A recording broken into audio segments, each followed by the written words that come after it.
നമസ്കാരം.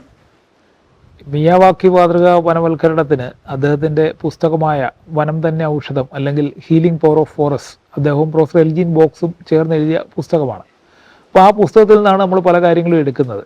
അപ്പോൾ ഈ പുസ്തകത്തിൽ പറയുന്ന ഒരു പ്രധാന കാര്യം, നമ്മുടെ തോട്ടത്തിലെത്തുന്ന ചിലന്തികളെ ഓടിച്ചു വിടരുത്, അവയ്ക്ക് താരതമ്യേന വിഷം കുറവാണ്, അവയാണ് ഈ പല പ്രാണികളുടെയും ആക്രമണത്തിൽ നിന്ന് നിങ്ങളുടെ ചെടികളെ രക്ഷിക്കുന്നതെന്നാണ്. കാരണം ഈ ചെടിയുടെ ഇല തിന്നാൻ വരുന്ന പല പ്രാണികളും ഈ വലയിൽ കുടുങ്ങും. അപ്പോൾ സ്വാഭാവികമായിട്ടും ചെടിയുടെ നീരൂറ്റി കുടിക്കാനോ നമ്മുടെ മുഞ്ഞ പോലെയുള്ള ചെറിയ ചെറിയ പ്രാണികൾ പ്രത്യേകിച്ചും അവയ്ക്കൊന്നും പറ്റില്ല. ഈവൻ വലിയ പ്രാണികൾ, നമ്മുടെ ഈ ലാർവ, ചിത്രശലഭങ്ങളുടെ ലാർവയും മറ്റുമാണെങ്കിൽ പോലും അവ 2-3 ദിവസം ഇല തിന്ന് കഴിയുമ്പോൾ അതിൻ്റെ ആയുസ് കഴിയും, അല്ലെങ്കിൽ ഒരാഴ്ച കഴിയുമ്പോൾ. അപ്പോൾ അത് തന്നെ പൊക്കോളും, പിന്നെ പുതിയ ഇല വന്നുകൊള്ളും. പക്ഷെ നമ്മൾ ചാടി വിഷം തെളിക്കുമ്പോൾ എന്താ സംഭവിക്കുക വെച്ചാൽ, ഇതുപോലെ ചെടിയെ സംരക്ഷിക്കുന്ന ചിലന്തി പോലെയുള്ള ജീവികൾ ഇല്ലാതാകുന്നു. സ്വാഭാവികമായിട്ടും പിന്നെ വരുന്ന കീടങ്ങൾക്ക് വളരെ ഒരു ഫ്രീ ഹാൻഡ് കിട്ടുകയാണ്. അപ്പോൾ ഇതേക്കുറിച്ചൊക്കെ ഇങ്ങനെ പറഞ്ഞ് വായിച്ച്, അദ്ദേഹത്തിൻ്റെ ഇത് വായിച്ചതിന് ശേഷം ഞാൻ ഈ ഗാർഡൻ ചിലന്തികളെ ശ്രദ്ധിക്കാൻ തുടങ്ങി. അപ്പോൾ വളരെ കളർഫുള്ളായിട്ടുള്ള, വളരെ വർണ്ണാഭമായ ചിലന്തികൾ ധാരാളം ഉണ്ട്. അതിനൊന്നും അങ്ങനെ വിഷമൊന്നുമില്ല. നമ്മൾ പോകുമ്പോൾ തട്ടിയാൽ തന്നെ ചിലപ്പോൾ നമ്മുടെ ദേഹത്ത് കയറിയാലും ഒക്കെ അത് അതുവഴി അങ്ങ് പോവുകയാണ് ചെയ്യുന്നത്, അല്ലാതെ നമ്മളെ ആക്രമിക്കാറൊന്നുമില്ല.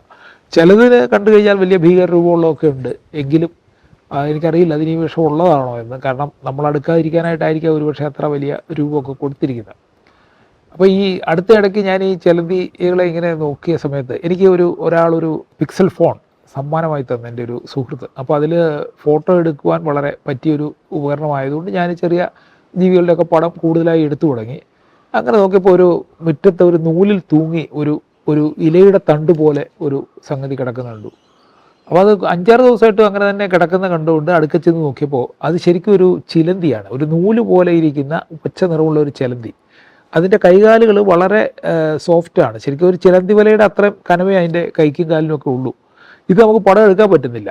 കാരണം എന്താ വെച്ച് കഴിഞ്ഞാൽ അത് ആകാശത്ത് തൂങ്ങി കിടക്കുന്നതുകൊണ്ട് അതിൻ്റെ ഒരു ബാക്ക്ഗ്രൗണ്ടിൽ നമുക്കൊരു പറ്റിയൊരു പശ്ചാത്തലം കിട്ടാത്തത് കൊണ്ട് എൻ്റെ ഒരു സ്നേഹിതൻ, അന്നേരം സഹപ്രവർത്തകൻ ഇവിടെ ഉണ്ടായിരുന്നു ഇൻവിസിൽ. അപ്പോൾ അദ്ദേഹത്തോട് പറഞ്ഞ് ഞാൻ ഒരു കടലാസ് ഞങ്ങൾ അതിൻ്റെ പുറകിൽ പിടിച്ചു നോക്കി. അപ്പോൾ വേറെ പല സാധനങ്ങളും മാറി മാറി പിടിച്ചൊരു ഇല പിടിച്ച് അതിൻ്റെ ഒരു പടം എടുത്തു. അപ്പോൾ 8 വലയുടെ നൂലിൻ്റെ അത്രയും മാത്രമേ അതിൻ്റെ കൈക്കും കാലിനും വലിപ്പമുള്ളൂ.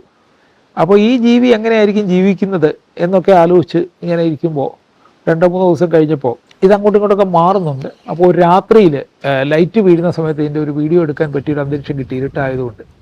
അപ്പോൾ അങ്ങനെ എടുത്തപ്പോൾ ഇത് ചെന്ന് പ്രാണികളെ പിടിക്കുന്ന ഒരു കാഴ്ച, പിടിച്ച് തിന്നുന്നത് കാണാൻ പറ്റി.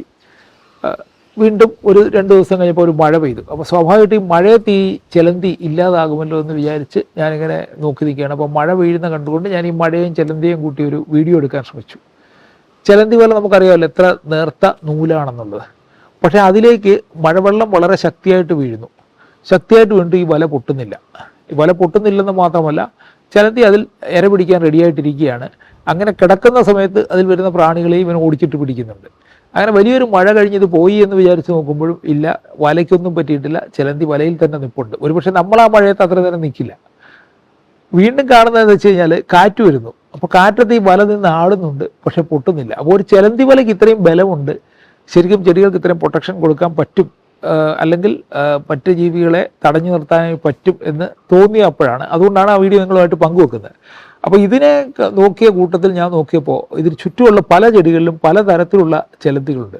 അപ്പോൾ അതിൽ ഒരു ചിലന്തി വളരെ വലിയൊരു വല കെട്ടിയിരിക്കുകയാണ്. അതായത് ഒരു പവിഴമുല്ലയുടെ ഒരു ഭാഗത്തേക്കും വേറെ ചെറിയ പ്രാണികൾക്ക് കടന്നു പോകാൻ വയ്യാത്ത വിധത്തിൽ ഇവൻ്റെ വല അവിടെ നിൽക്കുകയാണ്. അപ്പോൾ ഇരുട്ടായതുകൊണ്ടും ലൈറ്റ് അടിച്ച് തിളങ്ങുന്നതുകൊണ്ടും വലയുടെ ഒരു ചിത്രം കിട്ടി. അതിൽ 2 ചെറിയ പ്രാണികൾ കുടുങ്ങിയാൽ ഉടൻ തന്നെ 8 ഓടിപ്പോയി അതിനെ നൂലുകൊണ്ട് ചുറ്റി കെട്ടുകയാണ്. കെട്ടിയ ശേഷം അപ്പോൾ ഈ പ്രാണിക്ക് പിന്നെ അനങ്ങാനൊക്കുന്നില്ല. ഇതിനെ ഓരോന്നോരോന്നിട്ട് കഴിച്ചുകൊണ്ടിരിക്കും. അപ്പോൾ എന്തുമാത്രം കീടങ്ങളെയാണ് നമ്മളിവിടെ 2 വിഷം തെളിച്ച് 4 കീടം തിരിച്ചു പോകുമ്പോൾ പ്രകൃതി സ്വയം ഒരു കീട നിയന്ത്രണം, അല്ലെങ്കിൽ ഈ ഇല തിന്നുന്ന ജീവികളെ നിയന്ത്രിക്കാൻ പ്രകൃതി തന്നെ ഉണ്ടാക്കിയിട്ടുള്ളൊരു സംവിധാനം എത്ര ഇഫക്റ്റീവായിട്ട് വർക്ക് ചെയ്യുന്നുണ്ട് എന്ന് കാണിക്കുവാൻ വേണ്ടിയാണ് ഞാൻ ഈ വീഡിയോ ഇടുന്നത്. ഇതോടൊപ്പം തന്നെ ഈ കാണുന്ന മറ്റ് ചിലന്തികൾ പല സ്ഥലങ്ങൾ കാടുകളിലും മറ്റും കണ്ട ചിലന്തികളാണ്, ഈ മരത്തിനിടയിൽ ഒക്കെ കണ്ട ചിലന്തികളാണ്. ഇവയെല്ലാം ചേർന്നാണ് നമ്മുടെ ഈ ചെടികളെയും ഇലയെയും സംരക്ഷിച്ചുകൊണ്ടിരിക്കുന്നത്. നമ്മൾ ഉദ്ദേശിക്കുന്ന പോലെ വളരെ നിസ്സാരമായ ഒരു നൂല് അതുവഴി പോകുന്നു, അല്ലെങ്കിൽ നമ്മൾ പോകുമ്പോൾ തട്ടുമ്പോൾ തട്ടിപ്പോകുന്നു, അങ്ങനെയല്ല. വളരെ ബലമുള്ള ഒരു വല തന്നെയാണത് പ്രാണികളെ സംബന്ധിച്ചിടത്തോളം. അത് നമുക്ക് ബോധ്യമാകാൻ വേണ്ടി ഈ വീഡിയോ സഹായിക്കുമെന്ന് കരുതുന്നു.